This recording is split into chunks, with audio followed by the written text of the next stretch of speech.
বয়সটা মাত্র 7 কিংবা 8। যে বয়সে হাতে থাকার কথা ছিল রঙিন মলাটের বই, আর বিকেল হলেই বন্ধুদের সাথে খেলার মাঠে দৌড়ঝাঁপ, আর সেই বয়সেই কাঁধে চেপেছে কঠিন ব্যস্ততার এক ঝুলি। দর্শক, আমাদের চারিপাশে কত কিশোর আজ বিপথে।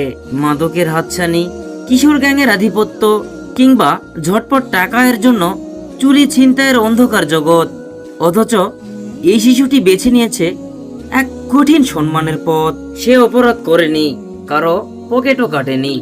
অভাবের তাড়নায় সে বিক্রি হয়ে যায়নি কোনো অন্ধকার জগতের কাছে। তার ছোট্ট ছোট হাত দুটো দিয়ে সে শুধু ভেলপুরি বানায় না, সে গড়ে তুলছে নিজের এক ইস্পাত কঠিন চরিত্র।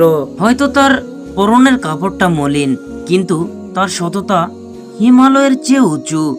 এই শিশুটি আমাদের চোখে আঙ্গুল দিয়ে দেখিয়ে দেয়, অভাব থাকলেই অপরাধী হতে হয় না। মানুষ হওয়ার জন্য শুধু একটা সুন্দর মন আর পাহাড় সমান ধৈর্য প্রয়োজন। সালাম জানাই এই ছোট্ট যোদ্ধাকে।